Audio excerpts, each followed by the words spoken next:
94% लोगों ने पिछले एक साल में अपनी एसआईपी बंद कर दी।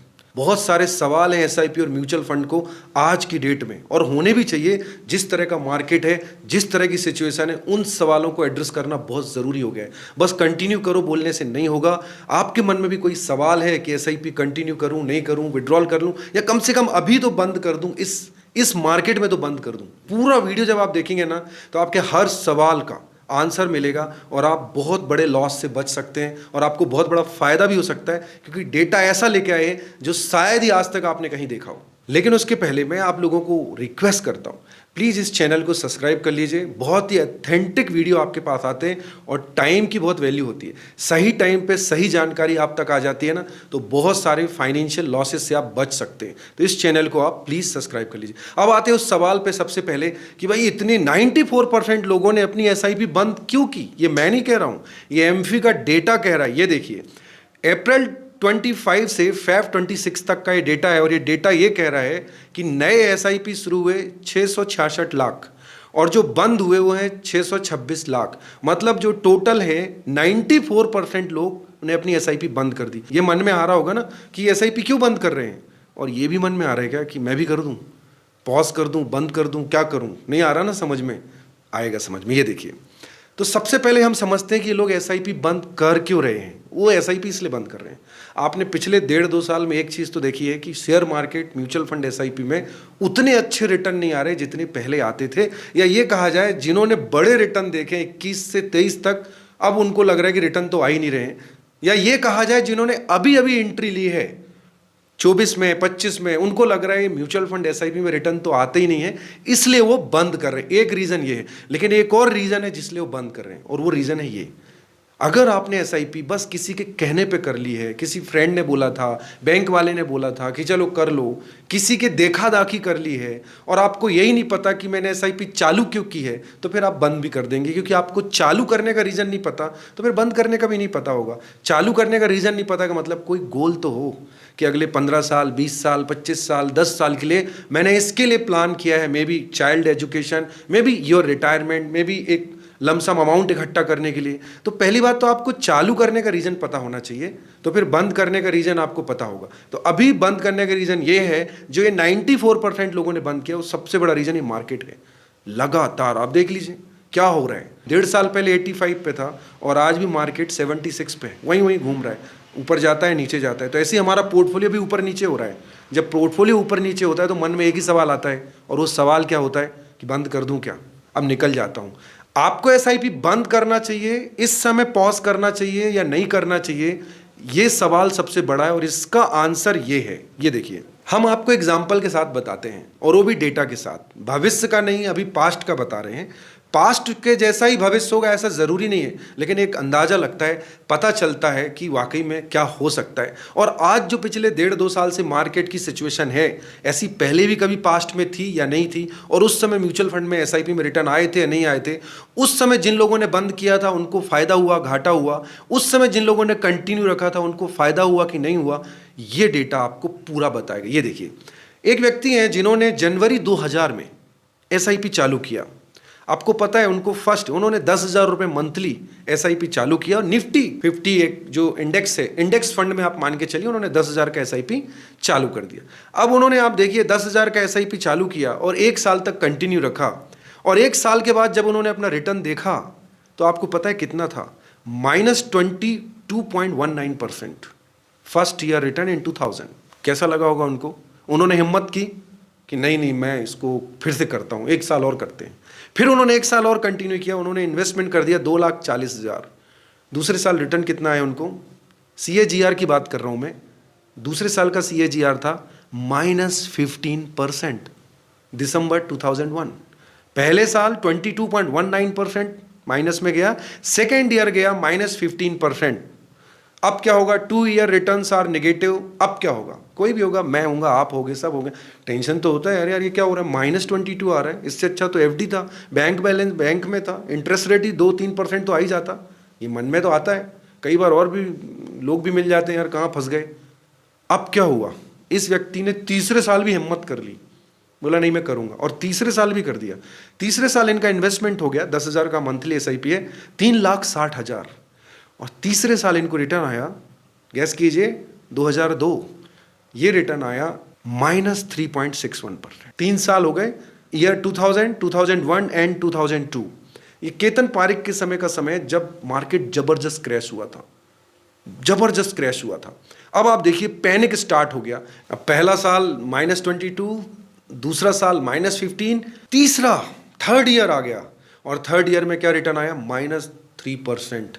अब नहीं हो पाएगा, अब तो नहीं हो पाएगा भाई। मैंने 3 साल पहले एसआईपी स्टार्ट की थी और वो अभी भी माइनस में है। यही कहानी है क्या आपकी, या ऐसी कहानी है? और यहीं पे आदमी कन्विंस हो जाता है कि अब इसको मैं विड्रॉल कर लेता हूँ। वो है ना एकदम बैम्बो ट्री वाली कहानी है कि वो निकलने वाला है शायद, लेकिन वहीं से लोगों ने उसको बाहर निकाल ले के अब रहने देते हैं। इन 3 सालों के बाद आपके पेशेंस का एग्जाम है कि सच में मुझे इसको कंटिन्यू रहना है या नहीं रहना है, क्योंकि असली मैजिक अब शुरू ही होने वाला है। और वो मैजिक अब देखिए, ये चौथे साल शुरू हो गया, चौथा साल आता है एंड चौथा साल आते आते उनका इन्वेस्टमेंट कितना हो गया, 4,80,000 रुपये। अब बताइए -22, -15, -3 एंड 2003 में उनको रिटर्न आया 26.29%। कैसा लेते हैं आप इसको, ये CAGR है। अब आप एक बात बताइए, उनका जो फंड वैल्यू है वो 4,80,000 जो उनका इन्वेस्टेड वैल्यू है, और उसका फंड वैल्यू बढ़ के हो गया 7,96,000 चौथे साल।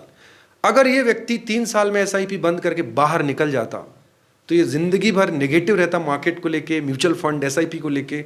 क्यों? क्योंकि एक तो बिना पर्पस के किया था और पूरा नॉलेज नहीं था, लेकिन उस बंदे ने हिम्मत की।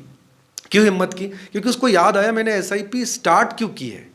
उसको याद आया मैंने SIP स्टार्ट की है यार कि मुझे 20 सालों तक कंटिन्यू करना है, उसके बाद एक बड़ा सा कॉर्पस चाहिए और मैं अपने बच्चे के मैरिज या एजुकेशन प्लान के लिए करना चाहता हूँ। वो पर्पस उसको याद आया कि 3 साल के लिए तो था नहीं, तो उन्होंने फिर से हिम्मत करके कंटिन्यू कर दिया। अब आगे क्या होता है, चौथा साल आया, आगे बढ़ते हैं। आगे हम आपको बताएंगे कि किस तरह से इनकी ज़िंदगी में और बदलाव है। यहाँ पे अभी पिक्चर खत्म नहीं हुई है, ये रियल डेटा है। अभी तक अगर आपको ये वीडियो पसंद आ रहा है तो प्लीज़ चैनल को सब्सक्राइब कर लीजिए, ये हमारा मोटिवेशन होता है। लाइक कर दीजिए वीडियो को और अपने दोस्तों को भी ये ज़रूर भेजिए और कमेंट्स में थैंक यू ज़रूर लिख दीजिए। इससे मोटिवेशन मिलता है, जिससे हम अगला वीडियो और अच्छे से बनाते हैं। 5वां साल आया, 5वें साल आते आते उन्होंने 6 लाख रुपए इन्वेस्ट कर दिया था और उनकी वैल्यू हो गई थी 10 लाख रुपए। CAGR कितना है, 22.47। ऐसे ही आगे बढ़ते जाइए आप, 2009। अब आप देखिए 10 साल हो गए, 10 साल में उन्होंने जमा किया 12 लाख रुपए, महीने का 10,000 SIP है और उनका फंड वैल्यू है 37,37,000। CAGR है 21.59%। आप बताइए उनको क्या करना चाहिए था उस समय, बंद चालू, सही है गलत है, कौन सा डिसीजन लेना चाहिए था उस समय। अब आप बताइए आगे क्या हुआ, आगे यहाँ खत्म नहीं हुई कहानी, आगे भी है। लेकिन ये होता क्या है, शुरू में क्या होता है जब हम SIP म्यूचुअल फंड करते हैं, स्टार्टिंग में क्या होता है, स्टार्टिंग में ये होता है, स्टार्टिंग में आपका इन्वेस्टमेंट ज़्यादा रहता है और उस इन्वेस्टमेंट को बड़ा होने के लिए समय चाहिए। कुछ समय के बाद, मतलब लगभग 5 साल के बाद आपके रिटर्न पे रिटर्न आने लगता है, जिसको क्या बोला जाता है, कंपाउंडिंग इफेक्ट। और तब आपको ये CAGR आपको अचानक बड़ा दिखने लगता है और फिर आपको लगता है हाँ कि SIP करने का डिसीजन सही था। इन व्यक्ति ने क्या किया, ऐसे करते करते 26 ईयर कंटिन्यूसली 10,000 का SIP कंटिन्यू रखा। उन्होंने 26 सालों तक SIP कंटिन्यू रखा और उनका टोटल फंड वैल्यू हुआ 2,90,00,000 रुपए। उन्होंने जमा कितना किया, सिर्फ 30 लाख रुपए। रिटर्न कितना आया, 2,90,00,000 रुपए। अब सवाल उठता है, इतना अच्छा रिटर्न आता है तो लोग कंटिन्यू क्यों नहीं करते? वही फर्स्ट 3-4 ईयर्स जो पैनिक होते हैं, जो रिटर्न्स नहीं दिखते हैं और वहाँ पे विड्रॉल करते हैं। उन जो पैनिक ईयर्स होते हैं ना, जैसे लाइफ में कुछ बुरा होता है उसके बाद बहुत अच्छा होता है, वो जो पहले 3 साल थे इस फंड में किस तरह से इम्पैक्ट डाले वो भी मैं आपको बता देता हूँ। ये देखिए 10,000 की जो SIP उन्होंने 26 साल तक की थी, उससे उन्होंने 30,90,000 तो जमा करे, इन्वेस्ट किए। उनकी वैल्यू क्या रही, 2,90,00,000। अब इसमें फर्स्ट 5 ईयर का कमाल देखिए, जो सबसे मुश्किल होते हैं जब हम शुरू करते हैं और मार्केट गिर जाए या रिटर्न ना आ रहा हो, वो सबसे इंपॉर्टेंट क्यों होते हैं और आपको SIP बंद करना चाहिए कि कंटिन्यू करना चाहिए, वो इस चार्ट से आपको और क्लियर हो जाएगा। अब ये देखिए फर्स्ट 5 ईयर्स में इनकी यूनिट्स देखिए टोटल कितने हो रहे हैं, 431, 431। और 26 साल में इनके यूनिट देखिए कितने हो रहे हैं टोटल, 26 साल में 736। मतलब 26 साल तक जो इन्होंने पैसा जमा किया तो टोटल जो इनके पास यूनिट आए वो 736 आए। लेकिन फर्स्ट 5 ईयर में कितने आए, फर्स्ट 5 ईयर में आए 431। मतलब 58% यूनिट उन्होंने तब अपने पास ले लिए थे जब मार्केट डाउन था फर्स्ट 3 ईयर। मतलब वो डाउन मार्केट में उनको घाटा नहीं हो रहा था, एक तरह से ज़्यादा यूनिट आ रहे थे। मतलब आप देखिए 305 यूनिट बाकी 19 साल में 20 साल में उन्होंने इकट्ठे किए। फर्स्ट 5 ईयर में 431 और बाकी 20 सालों में 305 यूनिट। तो अब बताइए जब मार्केट डाउन था उस समय बंद करना चाहिए था या यूनिट्स लेते रहना चाहिए था, कम रेट में यूनिट इकट्ठे करते रहना चाहिए था, और आगे चल के उसका कंपाउंडिंग इम्पैक्ट इतना बड़ा होता है। तो हुआ इससे क्या समझ में आता है, अगर आपका कोई पर्पस नहीं है, मतलब आपने ऐसे ही चालू कर दिया है फ़ोन में देखते हुए, आजकल तो हर कहीं है कि चलो मैं भी 1000 रुपये की चालू कर देता हूँ। पहले प्लान तो कर लीजिए आप क्यों कर रहे हैं चालू, मतलब आप SIP क्यों करना है अपने को, मत करिए। अगर ऐसा कोई जरूरी नहीं है, करते हैं तो एक्सपर्ट की मदद लीजिए। और अगर आप ले रहे हैं कुछ प्लान कीजिए, यार मैं अगर आज 2026 में बैठा हूँ, मैं 2035 तक तो कम से कम चलाऊंगा, क्योंकि तब तक मुझे शायद घर या रिटायरमेंट प्लानिंग या कॉर्पस या मैरिज या बच्चों के लिए कोई पर्पस जरूर लाइए SIP में, और उस पर्पस के पहले SIP बंद नहीं करना चाहिए, ऐसा डेटा बोल रहा है। फाइनल डिसीजन आपको लेना है। अगर आपको पर्पस पता होगा तो आप SIP बंद नहीं करेंगे। दूसरा, आपकी कोई फाइनेंशियल नीड चेंज हो गई है क्या, कि अब मुझे नहीं चाहिए इसलिए। तीसरा ये रीज़न हो सकता है क्या भाई मुझे जो समय 35 का था मुझे और जल्दी निकालना है क्या। एक और रीज़न हो सकता है क्या अब ये मार्केट कभी नहीं बढ़ेगा क्या, अब नहीं बढ़ेगा क्या, ये अपने को पता होना चाहिए। एक और डेटा है, ये देखिए, अब ये डेटा है 2009 का। अभी तो आपने ये वाला डेटा देखा है 2009 में क्या हुआ था, 2009 में माइनस में रिटर्न गए थे। आपको पता है ना 2008-9 में मंदी आया था तो माइनस में रिटर्न गए थे। कितना माइनस गया था, -34%। अब आप सोचिए कि उस माइनस को देख के लोगों के अंदर क्या आया होगा, -30%, इट्स अ ह्यूज। आप सोच के देखिए ना। लेकिन 2013 आते आते क्या हुआ, वो रिटर्न बढ़ के लगभग 11% हो गए। 2018 आते आते 13.5% हो गए और 2025 आते आते 13.26 हो गए। अब बताइए जो -35 में रहा होगा और उसने बंद कर दिया होगा, उसको ये 13.5% रिटर्न का फायदा मिला होगा क्या। लेकिन इनमें टेन्योर देखिए 2009 से लेके 2025, टेन्योर भी बड़ा इंपॉर्टेंट रहने वाला है। तो ये चार्ट तो हमने देख लिया जहां यूनिट्स का क्या कमाल होता है जब मार्केट डाउन रहता है, तो उससे क्या फ़ायदा होता है कंटिन्यू रहने से। लेकिन एक और चार्ट दिखाते, क्योंकि इस समय मार्केट डाउन है और हो सकता है आगे भी डाउन रहे, तो ये जानना ज़रूरी है कि डाउन मार्केट में और कब कब कितना डाउनफॉल गया। ये देखिए, हम आपसे बात कर रहे हैं 2008 से 2009 के बीच में। आपको पता ही होगा ज़बरदस्त मंदी थी, पूरी दुनिया में मंदी थी। उस समय भी किसी व्यक्ति ने 10,000 रुपये इन्वेस्ट किए थे। 2009 में उन्होंने इन्वेस्ट किए और उन्होंने टोटल 1 साल में इन्वेस्टमेंट किया 1.5 लाख का, और उनकी फंड वैल्यू 1 साल के बाद कितनी थी, 1,16,000 रुपये। -35%। उन्होंने SIP बंद नहीं की, उन्होंने बोला मैं इसको कंटिन्यू रखूंगा। क्यों, क्योंकि उन्होंने किसी पर्पस से की थी, या शायद उनको पता था कि ये थोड़ा लॉन्ग टर्म में अच्छे रिटर्न आते हैं। उन्होंने उस SIP को कंटिन्यू रखा 2025 तक। आप सोचिए 2025 में भी रिटर्न उतने अच्छे बाकी लोगों के नहीं थे जिन्होंने 2024 में स्टार्ट किया है। लेकिन उन्होंने स्टार्ट कब किया था, 2009 में, 2008 में। उनकी फंड वैल्यू क्या है, उन्होंने जमा किया 21 लाख रुपए और उनकी फंड वैल्यू क्या है, 81 लाख रुपए। मतलब जब मार्केट -30% का रिटर्न फर्स्ट ईयर में दिया था, तब भी लॉन्ग टर्म में उनको रिटर्न कितना है, 13.26%। ये चार्ट हम आपको क्यों बता रहे हैं, इससे ये बताने की कोशिश कर रहे हैं कि ये पहली बार हुआ है या नहीं हुआ, ये तो आप डिसाइड कीजिए। इन चार्ट्स को देख के आप अपने आप को कहाँ पे देखते हैं, इससे आपको डिसीजन लेने में आसानी होगी। अब सवाल उठता है सच में ऐसे रिटर्न आए हैं कि कभी सच में कोई ऐसा फंड जिसने रिटर्न दिया। बहुत सारे फंड हैं, हम किसी फंड को रिकमेंडेशन नहीं करते, हम नहीं कहते आप कौन सा लो नहीं लो, आप खुद डिसाइड करो, किसी एक्सपर्ट की मदद लो। एक एग्जाम्पल लेकिन दे देते हैं, ये फंड का नाम है, इस फंड का नाम है HDFC फ्लैक्सी फंड, जिसने पिछले 30 सालों में 19% CAGR से रिटर्न दिया है। और उन पिछले 30 सालों में वो सब कुछ हुआ है जो आज हो रहा है, ये पहली बार नहीं हुआ है। आप थोड़ा सा गूगल कीजिए कि इस तरह की सिचुएशन हमारे देश में कब कब रही है, आपको पूरा डेटा निकल के आ जाएगा। और उस डेटा को समझ के आपको, अगर आपने समझ लिया कि इस समय मुझे कंटिन्यू करना चाहिए या विड्रॉल करना चाहिए, सारे आंसर आपको मिल जाएंगे। अगर इस फंड में किसी ने, आप सोच के देखिए, 12,500 का SIP किया होता आज से 30 साल पहले, तो उसका फंड वैल्यू आज कितना होता, जमा किया होता 44 लाख रुपए, लेकिन उसका फंड वैल्यू होता 25 करोड़ 31 लाख रुपए। 25 करोड़ 31 लाख रुपए होता सिर्फ 44 लाख रुपए का वैल्यू, क्योंकि यहाँ 30 साल का 19% CAGR है और कंपाउंडिंग इम्पैक्ट है। अब आप बताइए इसका आंसर मिला कि नहीं, आपको एसआईपी करना चाहिए कि नहीं? नहीं मिला तो एक और चीज़ भी देख लीजिए, ये भी देख लीजिए, क्योंकि वॉर चल रहा है तो आएगा यार, ये वॉर कब तक चलेगा नहीं पता, किसी को नहीं पता। मार्केट और गिरेगा, हाँ गिर सकता है, फिर क्या होगा नहीं पता। पहली बार वॉर हुआ है नहीं हुआ, कब कब हुआ है ये देखिए, 1991 में हुआ, हाँ हुआ।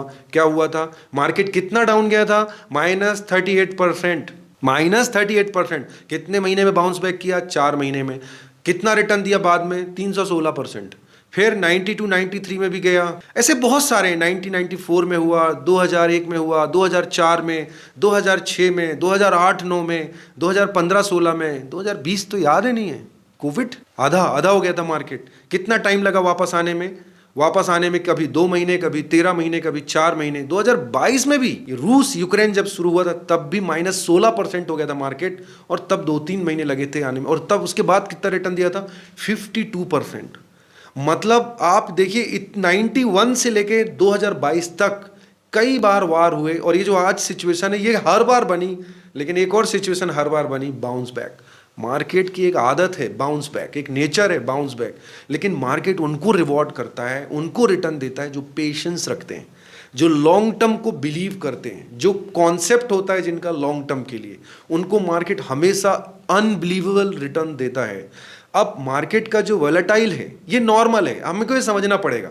मार्केट डाउनफॉल इज परमानेंट नहीं है। वोलेटाइल देखा ना आपने, up and down, up down, वो एकदम नॉर्मल है। ऐसा नहीं है कि मुझे उसमें बहुत ज़्यादा सोचना है, टेंशन लेना है। बैम्बो ट्री के बारे में सुना है ना आपने, वो बस बैम्बो ट्री की स्टोरी हमें याद रखनी है।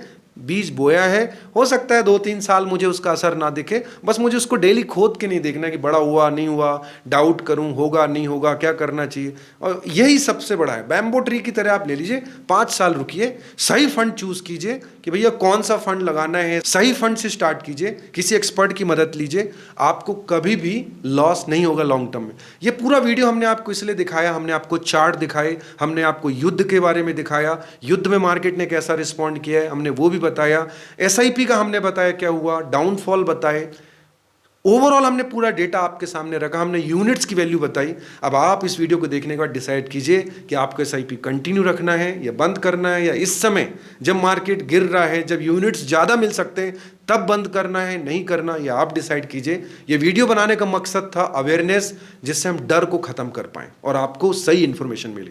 Thank you.